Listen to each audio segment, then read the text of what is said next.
Hello friends. So, how's life? All well? चलिए, कल थोड़ा सा बात करी थी फाइबर के बारे में, आज बात करेंगे प्रोटीन्स के बारे में। हम सब जानते हैं कि प्रोटीन्स कितना इम्पोर्टेंट है हमारी बॉडी के लिए, लेकिन क्या होता है प्रोटीन, किस चीज से बना होता है, किन चीजों में कितना प्रोटीन की मात्रा होती है, कौन से प्रोटीन्स लेने चाहिए, कौन से बॉडी में बनते हैं, कौन से नहीं बॉडी में बनते हैं, आज इन तमाम चीजों के बारे में आपको मैं फटाफट बताती हूँ। सबसे पहले प्रोटीन्स एक मैक्रोन्यूट्रिएंट है, यानी कि एक बड़ा न्यूट्रिएंट है। अगर 60 से 70% आपकी खाने की प्लेट कार्बोहाइड्रेट से भरी होती है तो 20 से 25% प्लेट आपकी प्रोटीन से भरी होनी ही चाहिए, ठीक, और 10 से 15% फैट से। तो ये तीनों जो होते हैं ये मैक्रोन्यूट्रिएंट यानी कि बड़े वाले न्यूट्रिएंट की कैटेगरी में आते हैं। आज हम बात करेंगे उनमें से एक न्यूट्रिएंट जिसको कि कहते हैं प्रोटीन्स। प्रोटीन्स किससे बनता है? प्रोटीन्स अमाइनो एसिड से बनते हैं। Amino acids are called the building blocks of proteins, ठीक।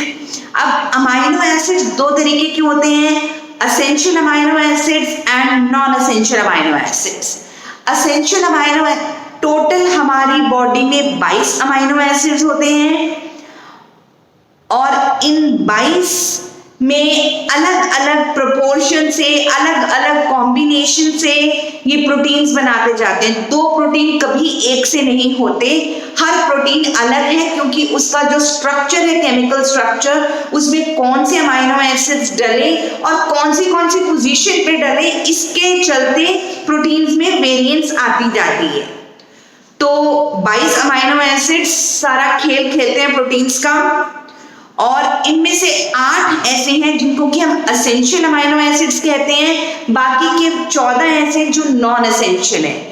एसेंशियल से हमारा मतलब ये है कि ये वो अमाइनो एसिड्स हैं जो हमारी बॉडी नहीं बनाती है और हमको बाहर से डाइट से लेना पड़ता है, यानी कि अपने खाने से अमाइनो एसिड्स लेने पड़ते हैं। और बाकी 14 ऐसे हैं जो कि हमारे शरीर में खुद बनता है, इसलिए उनको बाहर से लेने की जरूरत नहीं है। वो कौन से अमाइनो एसिड्स हैं जिनको हमें बाहर से लेना है?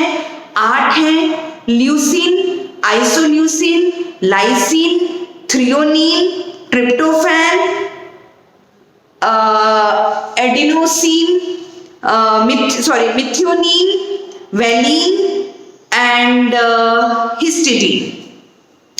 तो ये 8 हैं जो एसेंशियल अमाइनो एसिड्स हैं जो डाइट से हमको लेने पड़ेंगे, ठीक है। अब चाहे वेजिटेबल डाइट हो चाहे नॉन वेजिटेरियन डाइट हो, दोनों में प्रोटीन्स होते हैं जिनको कहते हैं एनिमल प्रोटीन्स या प्लांट प्रोटीन्स। अब जो बेहतर होता है प्रोटीन, देखा जाता है कि animal proteins are much better क्योंकि उसके अंदर सारे एसेंशियल अमाइनो एसिड्स हैं, वेयरएज प्लांट प्रोटीन जो है उनमें कोई ना कोई अमाइनो एसिड एसेंशियल वाला मिसिंग होता है। इसलिए एक जिसको कहते हैं ना कि एक कंप्लीट प्रोटीन या एक गुड क्वालिटी प्रोटीन जो है वो एनिमल प्रोटीन का है, क्योंकि उसके अंदर सारे के सारे एसेंशियल अमाइनो एसिड्स होते हैं। अगर आप प्लांट प्रोटीन लेते हैं, आपने सीरियल लिया, जैसे कि आपने व्हीट लिया, तो व्हीट इज रिच इन मिथियोनीन, लेकिन व्हीट में लाइसीन नहीं है। इसी तरीके से अगर आप पल्सेस लेते हैं तो पल्सेस में लाइसीन है लेकिन उसमें मिथियोनीन नहीं है। दूध एक ऐसी चीज है जो कि वेजिटेरियन लोग भी लेते हैं, नॉन वेजिटेरियन लोग भी लेते हैं, and it is a very very rich source of lysine.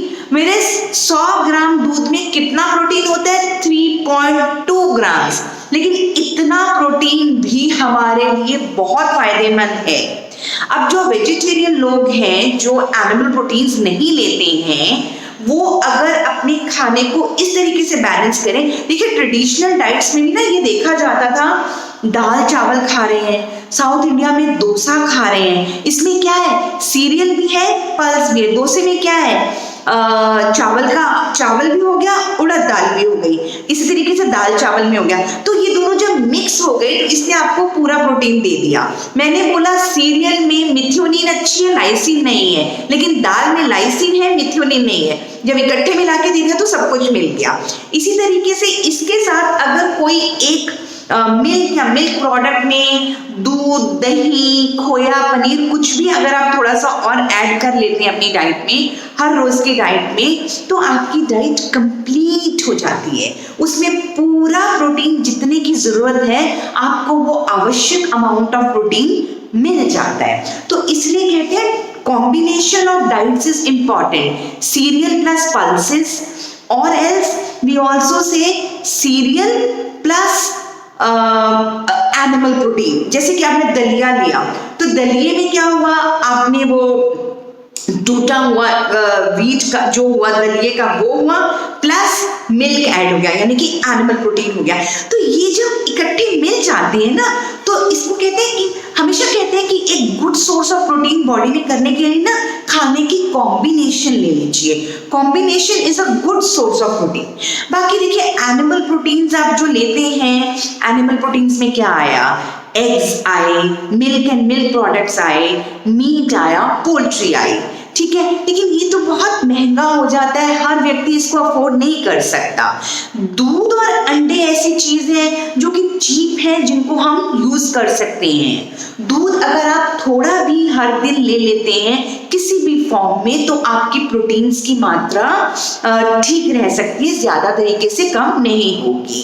इसी तरीके से अगर आप अंडा ले सकते हैं और आप मीट और बाकी चीजें नहीं भी ले सकते हैं, egg is as nutritious as compare to meat and poultry, so you can afford to take eggs, ठीक है। तो अब है देखिए एनिमल फूड्स में मैंने बता दिया कहाँ कहाँ प्रोटीन्स मिलेगा।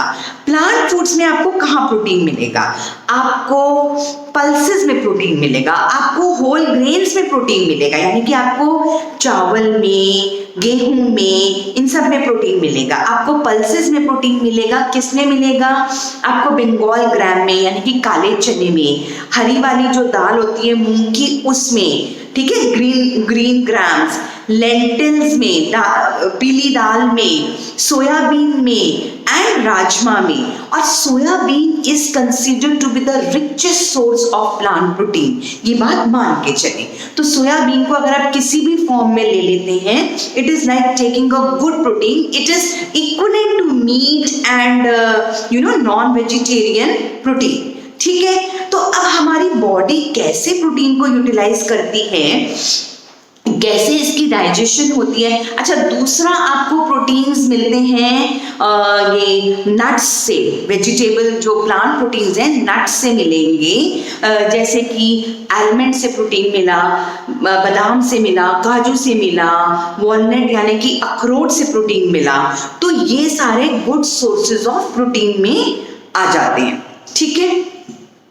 अब प्रोटीन का फंक्शन क्या है, हम बचपन से सीखते आए, हमारी मदर्स या हमारे जो बड़े थे वो हमेशा कहते थे दूध पियो, दूध पियो, दूध पियो। Why? Because milk is the richest source of protein and rather it is the cheapest source of protein. और प्रोटीन्स का मेन फंक्शन है बॉडी बिल्डिंग। तो बॉडी बिल्डिंग में क्या होता है, प्रोटीन्स आपके नए टिश्यूज को बनाता है, ग्रोथ में मदद करता है, और जो पुराने टिश्यूज वॉर्न आउट हो जाते हैं उनकी मेंटेनेंस, यानी कि उनको नया वॉर्न आउट टिश्यूज को भी नया बनाने के लिए प्रोटीन की जरूरत पड़ती है। तो इसका मतलब it is needed for the growth and the maintenance of the body.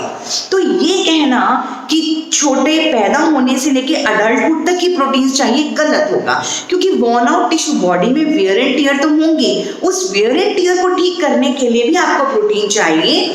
तो कहने का मतलब ये है कि yes, in the growing age protein is needed to a greater extent and later on after the adulthood protein चाहिए आपको जरूर, लेकिन उसकी मात्रा कुछ हद तक आप कम कर सकते हैं, ठीक। then protein is a good source of energy, 1 gram protein जब जलता है, जब लेते हो तो 4 कैलोरी एनर्जी मिलती है। बट प्रोटीन को एनर्जी का सोर्स हम तभी यूज करते हैं जब हमको अपने कार्बोहाइड्रेट, जो कि रिचेस्ट सोर्स ऑफ एनर्जी है, उससे अगर आप प्रोटीन नहीं ले रहे हैं, एनर्जी नहीं ले रहे हैं, यानी कि अगर आप कार्बोहाइड्रेट्स की मात्रा कम खा रहे हैं, then proteins becomes the rich source of energy. फिर प्रोटीन्स आपके लिए कैरियर का काम करते हैं। क्या कैरियर का काम करते हैं? आपको पता है, आपके खून के अंदर हीमोग्लोबिन नाम का प्रोटीन है जो कि लाल रंग का है, और ये हीमोग्लोबिन का क्या काम है? It carries oxygen.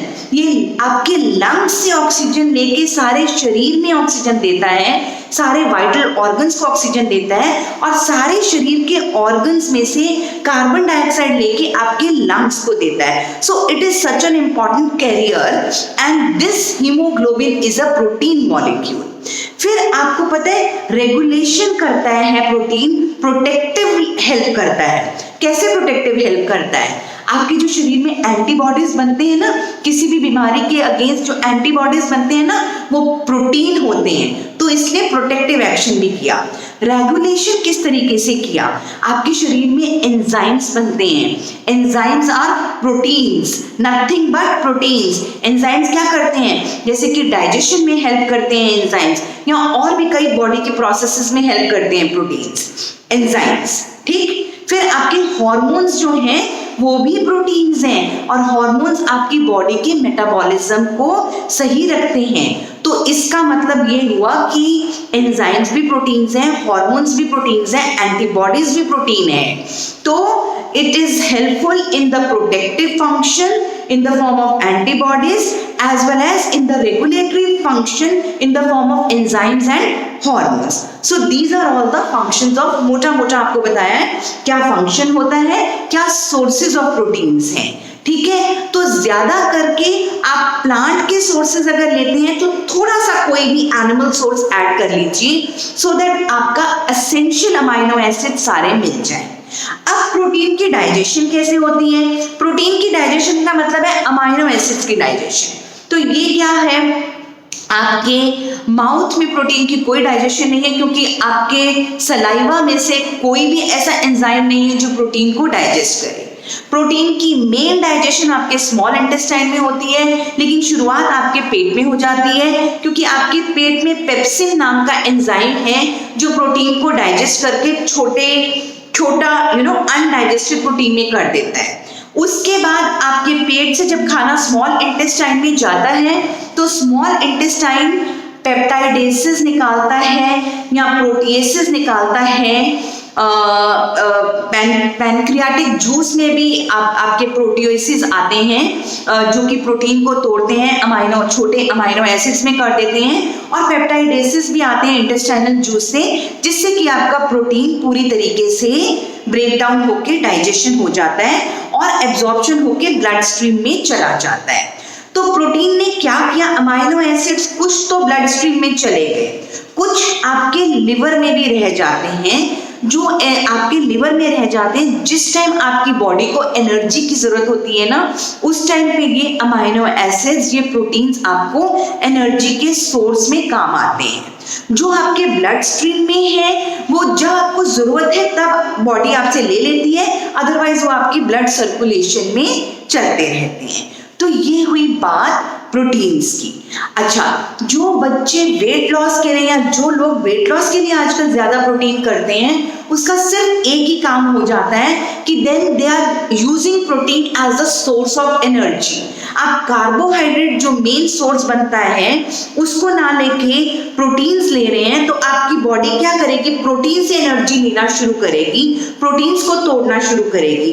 कार्बोहाइड्रेट आपने लिया नहीं तो आपका वेट कम हुआ, प्रोटीन आपने लिया तो प्रोटीन ने एनर्जी देनी शुरू कर दी तो प्रोटीन का भी कम हुआ। तो इस तरीके से आपको वेट लॉस में हेल्प होती है। लेकिन सबसे बड़ी बात लेकिन वेट लॉस में मदद जरूर प्रोटीन करेगा, लेकिन जो बाहर के जो एक्स्ट्रा ऑर्डिनरी प्रोटीन पाउडर्स और शेक्स है ना, ये मैं आपको हम्बल रिक्वेस्ट करूंगी ये ना लीजिए। ये आपकी kidney function, liver function, BP high, इन सबको तहस नहस कर सकता है। आप प्रोटीन लीजिए नेचुरल सोर्स का, प्लांट प्रोटीन लीजिए, एनिमल प्रोटीन लीजिए, प्लीज बाहर के सिंथेटिक प्रोटीन्स का उपयोग ना कीजिए। Thank you very much. I hope the video would be helpful to you. Thanks a lot.